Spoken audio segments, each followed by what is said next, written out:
Manipuda hauzik kathokliba ichaugi awaba asida miyamna khudong thiba thengnabada masagi khudong thiba amadi awaba kaya kathoklaga hakthengnana thodang lauriba NGO amasung tongan ba agency singi marakta paumi ama oina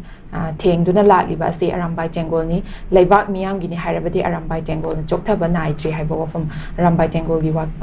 maikaidigi fungdorpa wafam dune oza miyamgi damakta ni hairabadi chokthaba naitri miyamgi ni khalubada numit kyani isingda leirabaso awaba leite haiba wafam dune oza ekoina matamatangi matung inna haiba tare ekoi langi matamdasu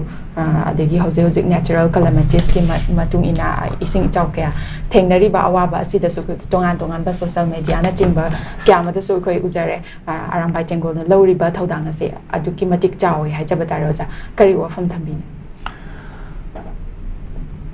Masideda anybody Arambai Jengol oiro club oiro association oiro adegi di any leriba ko masi public service te leriba kambu singa sina makoina any lakuma tamda natural calamities am tholokuma tamda kairoma tholokuma tamda makoina loiba thodang singa se yamna sawi mamal naide ado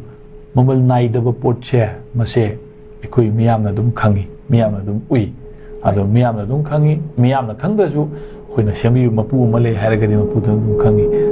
hairiba pot sing adugi makhoigi oiba magi mona tawriba thabak tugi phal amum makhoi masana dum madugi poto dum lakshagani maduda khoina kanna aina du tawgadam hai wafam kasu leite masidi mayangi moni leiri se adu tawgen leiri ne bo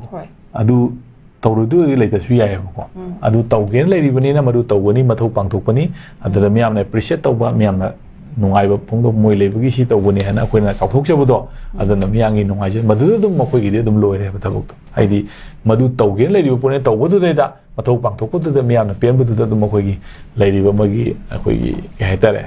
magi mahai magi phal magi sawap to madude dum magi yaujarabani masida aina muhana adu tawgada mena claim tawrugi aba tawru kesu no leite aigi wakhani ko haijeri se ko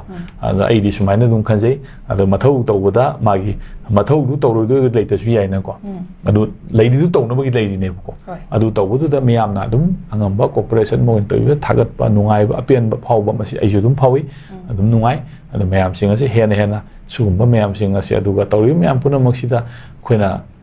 appreciation aduga miyam dei kaidegi kaigum cooperation masi phangaktragadi hai posi dum lepki bi yai tawgi bi yai adu miyam nasu makhoibu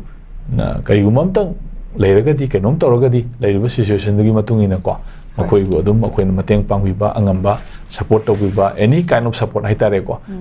material soiro adei financial oiro adei moral support oiro leidana ko mayam singa se khoi mayam punna adum topum thoi aduga adum tawsu tawnari ko masi yam afaba khongthang amani na adum thamjage